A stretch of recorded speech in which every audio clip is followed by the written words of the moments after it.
Assalamualaikum warahmatullahi wabarakatuh. Jumpa lagi bersama saya di channel Ngulik Sejarah. Dan pada video kali ini saya akan kembali lagi membacakan suatu kisah misteri. Kali ini berjudul tentang sebuah kisah kandang babi. Cerita kali ini ditulis oleh akun Beruang Biruku. Nantinya kalian juga bisa mengunjungi thread beliau secara langsung ya teman-teman. Yuk daripada kita lama-lama, daripada kita penasaran bagaimana kisahnya, yuk mari kita langsung saja menuju ke ceritanya. Namun sebelumnya saya ingatkan untuk kalian yang belum subscribe, seperti biasa subscribe dulu ya teman-teman, untuk kalian yang baru mampir juga. Dan nyalakan tombol lonceng notifikasinya agar kalian tidak ketinggalan video terbaru selanjutnya dari channel ini. Yuk langsung saja kita mulai ceritanya. Perhatikan baik-baik karena ceritanya akan segera saya mulai.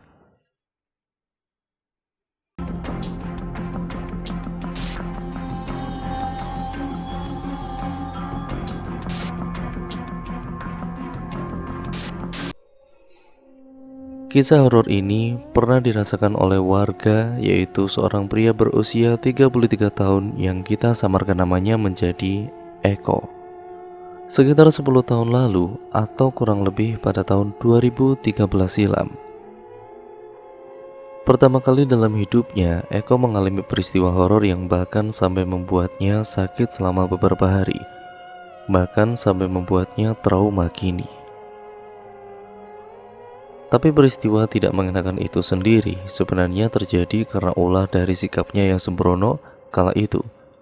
Dan tidak perlu berlama-lama lagi, mari kita dengarkan kisahnya yang akan saya ceritakan di video kali ini. Tahun 2013, sebuah desa di Semarang, Jawa Tengah. Pada waktu itu, kurang lebih semingguan terakhir, Eko resmi menjadi seorang pengangguran. Di awal minggu, ia memutuskan untuk berhenti bekerja sebagai penjaga toko di sebuah agen bahan kue dan juga plastik. Ekspektasinya di awal ternyata tidak sesuai kenyataan. Dengan jam kerja dan juga beban kerja yang gila-gilaan, Eko diberi upah yang ia rasa tidak sebanding dengan tenaga serta waktu yang dikorbankan. Jam kerja mulai dari 8 pagi dan berakhir pada pukul 9 malam. Sementara upah yang ia terima adalah 40.000 per hari, bersih tanpa ada embel-embel uang lainnya. Kala jam istirahat siang datang, Eko pun akan pulang ke rumahnya untuk makan. Memang bisa mengirit uang, tapi sebagai gantinya ia harus bolak-balik naik sepeda menyusuri jalan yang cukup jauh, mungkin sekitar 4 km sekali pergi, dan 8 km jika harus pulang pergi. Dan Eko hanya sanggup melakukan itu semua selama 5 bulan bekerja. Lalu setelah mendapat gaji kelimanya akhir minggu kemarin, ia pun memutuskan untuk resign dan langsung aktif mencari lowongan pekerjaan pada kala itu. Setelah berhenti bekerja, Eko kemudian sekarang ini hanya membantu orang tuanya saja kegiatannya yang berprofesi sebagai buruh tani. Sementara untuk mengisi waktu luangnya, ia akan datang ke rumah teman atau tempat tongkrongan untuk main, mengobrol, dengan membicarakan banyak hal. Kalaupun ada hal lain, Eko bisa dapat info terkini seputar lowongan pekerjaan dari teman-temannya itu, persis seperti apa yang kini Eko lakukan. Saat ini Eko sedang berada di rumah salah satu temannya. Tidak ada alasan khusus ia datang ke sana, hanya untuk mengobrol-ngobrol santai sembari merokok. Lalu di sela-sela obrolan ringan tersebut, kepada Eko, temannya ini yang bernama Wisnu ini, dia pun berkata, "Kok, tetangga gue ada yang lagi nyari orang tuh. Gak lama sih, cuma seminggu aja buat ngurusin ternak babinya. Peternakannya itu tapi gak gede, kecil-kecilan doang. Mau gak lu?" Dengan cepat Eko pun menjawab, "Ah, boleh aja lah, tapi bayarannya berapa per hari?" Wisnu pun sempat mikir sejenak. Setelah yakin, ia pun menjawab, "Kalau gak salah bilangnya sih 30.000 per hari. Lumayan kan?" Informasi barusan pun langsung membuat Eko terlihat sumringah. Dengan wajah antusias, ia kembali berkata, "Boleh tuh, gede juga seharinya kalau 30.000. cuma ngurusin babi lagi daripada kerjaan gue sebelumnya 40.000 tapi kayak kerja sama penjajah, ucapnya dengan terkekeh. Lalu ia pun melanjutkan, tapi kenapa cuma seminggu doang? Wisnu pun langsung menjawab, tetangga gue itu kan ternak babi kayak cuma buat iseng-iseng aja. Tiap hari juga sebenarnya ya si bapaknya yang ngurusin. Cuma minggu depan keluarga mereka kan rencananya mau keluar kota selama seminggu. Ada acara keluarga katanya. Nah, dia sekarang ini lagi nyari orang yang mau ngurusin babi-babinya pas dia pergi. Kalau lo mau, nanti gue bilangin. Tapi lo siap nggak? Kandang babinya tuh baunya sedep banget. Udah gitu kandang babinya juga ada di lahan belakang kampung. Tempatnya sepi, mana banyak pohon bambunya. Berani nggak lo? Tanpa sempat memikirkannya lebih dulu, Eko pun langsung berkata, santai, gue masih siap. Bilangin kalau gue minat. Ya walaupun cuma seminggu, ya lumayan lah buat jajan. Kalau bisa sih malah terus-terusan. Hehehe. Mendengar kesiapan Eko, Wisnu pun menimpalinya dengan berkata, ya udah, ntar gue bilangin ke orangnya. Tutupnya mengakhiri kalimat itu. Percakapan serius di antara mereka pun berakhir di sana. Setelah obrolan penting tersebut selesai, berikutnya mereka mulai mengobrol membicarakan hal-hal yang tidak penting. Lalu saat keesokan harinya datang, kira-kira pukul 5 sore, Eko yang sedang menonton TV di dalam rumah bersama ayahnya, tiba-tiba saja mendengar suara ketukan pintu. Dengan sigap, ia pun kemudian langsung berderap membukakan pintu. Saat pintu terbuka, Eko melihat orang yang tidak asing di hadapannya kini. Ternyata tamu yang tidak diundang itu adalah Wisnu temannya. Ia pun mampir ke rumah Eko dengan membawa sepeda motor. Lalu mereka berdua mulai duduk di teras rumah untuk mengobrol-ngobrol. Kedatangan Wisnu ke sana bukan tanpa alasan. Ia datang ke rumah Eko dengan membawa sebuah kabar baik untuknya tentang lowongan kerja mengurus ternak babi yang kemarin mereka bicarakan. Wisnu pun memberitakan kembali hal itu kepada Eko dengan berkata, kok tetangga gue bilang lo boleh aja kalau lo mau ngurusin ternak babinya, tapi dia mau ketemu sama lo dulu sekarang. Kalau lo emang mau, ayo gue anterin ke rumahnya, tutur Wisnu dengan serius. Tanpa ada perdebatan sama sekali, Eko langsung menyetujui tawaran tersebut. Dengan membonceng motor Wisnu, mereka pun langsung menuju lokasi tujuan. Sesamanya di sana, rumah dengan cat berwarna krem serta berukuran yang lumayan menyapa Wisnu dan juga Eko. Lalu kedatangan mereka disambut baik oleh si pemilik rumah, seorang laki-laki yang agak tua keturunan Tionghoa. Setelah bersalaman kepada Wisnu dan juga Eko, beliau pun menyuruh mereka berdua untuk duduk di kursi beranda rumah. Setelahnya, ia pun berkata kepada Eko, saya akan pergi keluar kota selama seminggu. Ternak saya pasti nggak akan ada yang ngurus. Kalau kamu mau, nanti akan saya bayar 200.000 deh buat seminggu. Kamu bersedia nggak? Ucapnya dengan ramah. Di pertemuan sebelumnya, Eko ingat betul jika Wisnu pernah bilang upah mengurus ternak sehari adalah 30.000 dan kemudian akan berlangsung selama seminggu. Jadi jika total, maka jumlah upah yang akan diterima Eko adalah 150.000.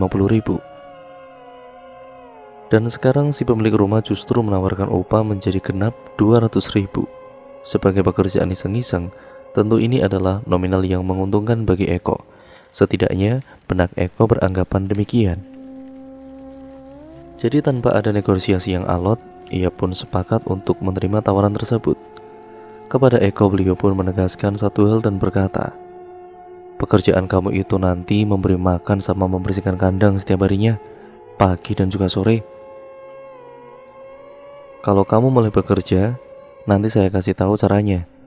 Tapi saya tegaskan, kalau kamu mau ngurus pas waktu sore, mulainya jangan telat. Kalau kamu kemalaman, bisa-bisa kamu diganggu sama lelembu di sana. Nggak mau kan? Ucap beliau dengan sedikit terkekeh. Lalu beliau pun kembali melanjutkan, Jadi kalau pagi, kamu ngasih makannya sekitar jam 7-an. Kalau sore, usahakan mulainya itu jam 3 atau setengah 4, supaya selesainya nggak kemalaman kamu. Karena pengalaman saya, kalau sudah mau maghrib itu, pasti lelembutnya mulai iseng. Kadang goyang-goyangin pohon bambu, atau bikin suara-suara berisik. Saya bilang begini bukan buat nakut-nakutin kamu, karena saya pikir lebih baik berterus terang saja, iya kan? Kurang lebih itulah berita yang ingin disampaikan oleh beliau kepada Eko. Mendengar penjelasan panjang lebar beliau barusan, termasuk resikonya yang akan diganggu oleh makhluk halus, Eko tetap berpegang teguh menerima pekerjaan tersebut. Soal setan, hantu, lelembut, atau apapun itu namanya, Eko sama sekali tidak peduli. Baginya itu cuma tahayul semata. Yang Eko pedulikan adalah uang 200.000 sebagai bayarannya. Hanya itu. Jadi tanpa berlama-lama, Eko pun menyanggupi pekerjaan tersebut. Setelah sepakat, keduanya pun pamit pulang. Tapi sebelum pulang, Eko diberitahu bahwa ia akan memulai mengurus ternak 3 hari lagi. Singkat ceritanya 3 hari kemudian pun datang. Saat ini, waktu baru menunjukkan pukul 7 pagi. Si pemilik ternak beserta keluarganya sudah pergi keluar kota tadi malam menggunakan mobil pribadi, meninggalkan babi-babi peliharaan yang berada di lahan kosong belakang kampung untuk diurusi oleh Eko nantinya. Pagi ini Eko akan memulai tugasnya untuk mengurus ternak. Semua yang dibutuhkan pun sudah disediakan di sana, termasuk pakan dan beberapa nominal uang untuk membeli bahan tambahan lainnya. Setelah diberitahu cara memberi makan para ternak, Eko mulai menyiapkan pakan sesuai dengan SOP. Di setiap pagi, ia diminta untuk memberikan ramsum kepada 12 babi di sana demi menjaga gizi para ternaknya.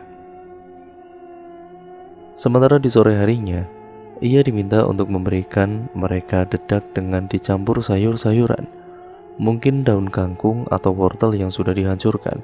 Kurang lebih itu adalah tata cara yang harus dipatuhi Eko saat memberi makan para ternak itu. Tidak lupa juga, ia dimandatkan untuk membersihkan kandang babi beserta para hewannya setiap hari dengan cara mengguyur banyak air ke dalam kandang serta menyiramkannya pula ke tubuh para babi, yang mana nanti pembuangan airnya akan menuju kali yang berada di belakang kandang. Air untuk membersihkan kandang serta memandikan para babi pun didapat dari sumur pompa tangan yang sudah disediakan di sana. Dan selama seminggu itulah dua tugas utama Eko dalam hal mengurusi hewan ternak, memberi makan 2 kali sehari serta menjaga kebersihan kandang. Tapi ada satu hal lain yang harus Eko patuhi. Si pemilik ternak telah mewasiatkan kepadanya agar jangan sampai kelamaan berada di sana, ditakutkan para lelembut akan mulai mengganggu. Soal SOP kerja mengenai cara memberi makan atau membersihkan kandang, Eko tentu akan menuruti perintah. Tapi kalau soal diganggu makhluk halus, siapa yang peduli? Eko sama sekali tidak takut dengan mereka. Bahkan Eko adalah orang yang sama sekali tidak percaya dengan keberadaan mereka. Baginya hal seperti itu hanyalah tahayul semata. Eko akan bersikap cuek dengan hal yang semacam itu. Ya, Eko adalah sosok laki-laki pemberani yang anti dengan setan dan semacamnya. Tidak pernah sekalipun di dalam hidupnya melihat setan barang sebiji pun. Dan di hari keempat ia bertugas, entah muncul dari mana, tiba-tiba saja Eko ingin membuktikan keberadaan mereka dengan mata kepalanya sendiri. Sore hari nanti, Eko berniat melanggar aturan agar tidak ke sana saat menjelang malam. Dari lubuk hatinya, yang paling dalam pada kala itu, ada rasa keinginan untuk menantang makhluk halus yang begitu banyak ditakuti oleh orang-orang. Hingga akhirnya waktu yang dinanti pun tiba. Kini waktu sudah menunjukkan pukul 5 sore lebih sedikit. Di jam segini seharusnya Eko baru pulang mengurus ternak. Tapi untuk hari ini, ia justru baru berangkat menuju ke lokasi. Di bawah langit sore yang bersahaja, ia menyusuri jalan dengan mengayuh sepedanya santai. Ia pun melipir sebentar ke warung sayur untuk membeli daun kangkung yang akan digunakan sebagai campuran dedak untuk makanan para babi. Setelah selesai berinteraksi, ia kembali mengayuh sepedanya menuju lokasi, dan sekitar 15 menit kemudian, Eko pun sampai di sana. Seperti biasa, pemandangan pohon bambu menyapanya kala ia sampai. Angin menerjang lembut pula tubuhnya kini. Langit pun terlihat memudar cahayanya. Bentang malam sedikit lagi akan menyebar luas. Lalu setelah memarkirkan sepedanya di pinggir kandang, Eko mulai berjalan pelan menuju ke dalam kandang babi. Dan saat ia ingin memasuki kandang, suara motor terdengar melintas di sana. Eko tentu saja tidak tahu siapa orang itu, tapi ia berkata kepadanya dengan nada lantang dengan berucap, "Belum pulang? Udah mau malam ini. Lanjut besok saja lagi, nanti diganggu loh," ucap bapak-bapak yang sedang mengendarai sepeda motor itu. Eko tidak menjawab dengan kata-kata. Ia hanya tersenyum sembari menganggukkan kepala untuk merespon orang tersebut. Lalu orang itu pun kembali memacu sepeda motornya setelah selesai menasihati Eko. Mengerti maksud dari perkataan orang tadi, Eko pun bergumam sendiri dengan berkata, "Diganggu apa? Setan. Percaya kok sama hal gituan. Aneh." Lalu ia mulai masuk ke dalam kandang dengan wajah menyeringai seperti meremehkan. Sesampainya di dalam kandang, ia mulai menyiapkan makanan para babi dengan cukup cekatan. Wadah yang sudah terisi penuh oleh dedak serta campuran daun kangkung pun langsung dikerumuni 12 babi di sana, kala Eko menaruhnya di pojokan kandang. Sementara para babi yang sedang makan, Eko mulai membersihkan kandang mereka dengan mengguyur banyak air ke dalamnya. Sumur pompa tangan di sana itu terus mengeluarkan banyak air, kala Eko menggerakkan tuas pompanya, mulai memenuhi kembali wadah ember berwarna hitam itu yang sudah kosong. Lalu saat ia menyiram kandang dengan air, tiba-tiba saja terdengar suara gemerisik dari samping kandang beberapa kali. Tapi seakan tidak peduli, Eko terus melakukan pekerjaannya tanpa menaruh rasa curiga. Dan hal yang sama pun terjadi. Suara gemerisik itu terdengar semakin keras kala Eko sedang memompa sumur, yang akhirnya membuat Eko pun menjadi penasaran. Lalu ia mulai berjalan mendekati sumber suara. Saat ini Eko sudah berada di samping kandang di mana suara gemerisik tadi terdengar.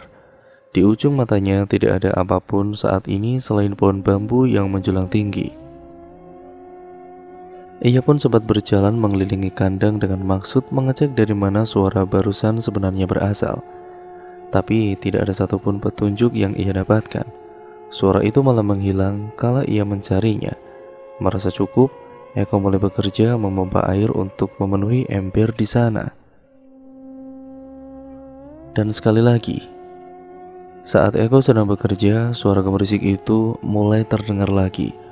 Seiring dengan suara itu yang berbunyi, Eko pun tiba-tiba saja berseletuk dengan berkata, "Woi, kalau lu emang beneran setan, maaf-maaf aja, gue gak takut," ucapnya dengan raut wajah penuh keberanian. Lalu mulai menyiram kandang dengan ember yang sudah terisi penuh oleh air. Sementara Eko yang terus bekerja, suara gemerisik itu pun terdengar lebih kuat lagi. Seakan-akan ingin membuat Eko menghampiri sumber suara dengan segera, dan akhirnya hal itu pun berhasil. Untuk kedua kalinya Eko mulai berjalan mendekati sumber suara itu berasal lagi. Sama seperti sebelumnya juga, ia berjalan menuju samping kandang di mana suara itu terdengar dominan dari sana. Tapi sama seperti sebelumnya pula, saat Eko berjalan mendekati sumber suara, suara gemerisik itu pun tiba-tiba saja menghilang. Merasa dipermainkan, Eko pun mengumpat dengan berkata, "Woi, setan jancuk, kalau beneran ada, keluar lu. Jangan cuma pakai suara doang. Emang lu pikir gue takut?" ucapnya seakan meremehkan. Ia pun berjalan mengelilingi kandang lagi. Tapi sama, tidak ada hal apapun yang Eko temukan di sana. Lalu ia kembali bekerja memompa air. Suara gemerisik itu pun kembali terdengar kala Eko sedang memompa air. Tapi tidak mau terjebak dengan permainan serupa, Eko kini enggan untuk mengecek sumber suara seperti yang tadi ia lakukan. Alih-alih merasa takut atau penasaran, ia justru meneruskan pekerjaannya dengan santai, hingga kemudian segenggam taburan pasir tiba-tiba saja menghujam tubuhnya dari atas. Eko yang jengah pun mulai kesal. Ia lalu mengumpat dengan nada yang lantang. "Dasar setan asu, setan jancuk. Keluar lu asu. Lu pikir gue takut jancuk? Keluar lu, sini setan," ucapnya dengan kesal. Eko pun langsung berjalan menuju samping kandang di mana suara gemerisik itu masih terdengar. Lalu sesampainya di sana, sekali lagi suara gemerisik itu tiba-tiba saja berhenti. Merasa sedang dipermainkan, Eko pun mengumpat lantang lagi dengan berkata, "Woi, dasar lu setan asu, setan jancuk." Dan sesuai dengan permintaannya, pohon bambu di sana tiba-tiba saja bergetar. Eko pun ia mulai melihatnya dengan jelas. Dan saat ia melihat pohon bambu itu bergetar dengan sendirinya, tiba-tiba saja seperti ada air yang jatuh menetes di kepalanya. Sementara pohon bambu yang masih terus bergetar, Eko pun mengusap kepalanya dan menemukan cairan agak lengket menempel di tangannya. Baunya sangat tidak enak sekali. Aromanya seperti kandang babi yang tidak pernah dibersihkan sama sekali. Merasa heran dengan itu, Eko pun mendongakkan kepalanya ke atas. Dan seketika dirinya terperanjat kala melihat setan wewe yang sedang duduk menangkring di batang-batang bambu di atas sana. Untuk pertama kali dalam hidupnya, Eko melihat wujud rupa setan yang ternyata begitu mengerikan dan menyeramkan. Tanpa lagi peduli dengan pekerjaannya yang belum selesai, Eko langsung lari terbirit-birit ketakutan. Bahkan sepedanya yang ia parkirkan di samping kandang pun sampai ia tinggalkan. Dan setelah kejadian itu, Eko pun sakit di keesokan harinya. Ia merasa meriang, tubuhnya demam, entah karena rasa syok atau hal lain. Yang pasti kejadian kemarinlah yang membuat Eko menjadi sakit sekarang. Setelah dibawa ke orang pintar, 2 hari kemudian Eko pun mulai sehat kembali. Tapi ia trauma dengan kejadian hari itu, di mana untuk pertama kali di dalam hidupnya, ia melihat wujud setan yang membuatnya syok bukan kepalang. Bahkan setelah kejadian tersebut, Eko enggan untuk kembali datang ke kandang babi itu. Perihal pekerjaan sang ayahlah yang akhirnya turun tangan menyelesaikan pekerjaan yang ditinggalkan oleh Eko. Dan karena kejadian tersebut pula lah, Eko yang dulunya adalah sosok laki-laki pemberani, kini menjadi orang yang takut dengan hal-hal yang mistis. Dan cerita pun akhirnya selesai sampai di sini ya teman-teman. Berikut merupakan pengalaman yang terjadi secara nyata yang dilakukan ataupun yang dirasakan oleh Mas Eko, yaitu nama samarannya teman-teman, yang terjadi dalam hidupnya. Nah, untuk kalian yang memiliki pengalaman horor seperti Mas Eko ini, kalian bisa mengirimkan cerita kalian ke alamat email kami ya teman-teman, yang nantinya kalau di sini akan disadur oleh Manavila, yang nantinya juga akan saya bacakan di channel ini seperti cerita ini dan cerita-cerita sebelumnya ya teman-teman. Dan untuk kalian yang belum subscribe channel ini dan nyalakan tombol lonceng notifikasinya agar kalian tidak ketinggalan video terbaru selanjutnya dari channel ini. Banyak sekali pembelajaran yang dapat kita ambil dari cerita kali ini ya teman-teman. Pokoknya ya intinya jangan gegabah seperti Mas Eko ini dalam hal apapun. Dan mungkin apalagi mengenai hal-hal yang gaib ataupun hal-hal mistis seperti ini. Ya mungkin mereka memang tidak terlihat, tapi sebenarnya mereka ada di sekitaran kita ya teman-teman. Karena alam mereka dan alam kita itu sebenarnya bersebelahan ataupun bersinggungan. Jadi intinya dimanapun kita berada, dimana bumi dipijak, di situ gaib juga harus dijunjung ya teman-teman. Ya intinya jaga sopan santun dimanapun kita berada, apalagi di daerah-daerah yang sangat-sangat misterius, daerah-daerah yang dianggap sakral, ataupun yang mungkin di gunung atau bahkan dimanapun yang terkesan sangat angker tempatnya. Ya intinya seperti itu ya teman-teman, kurang lebihnya mohon maaf. Video ini saya akhiri, semoga pesan moral yang baik kalian bisa ambil dan yang buruk kalian buang jauh-jauh. Jadikan itu sebagai pembelajaran untuk kita semua agar kita menjadi manusia yang jauh lebih baik lagi ke depannya. Dan untuk video kali ini saya mohon maaf yang sebesar-besarnya apabila banyak salah kata ataupun narasi saya mungkin kurang jelas dalam menyampaikan video kali ini ataupun narasi video kali ini ya teman-teman. Jadi saya mohon maaf yang sebesar-besarnya. Kurang lebihnya mohon maaf. Video ini saya akhiri. Sampai berjumpa di video terbaru selanjutnya dari channel ini. Wassalamualaikum warahmatullahi wabarakatuh.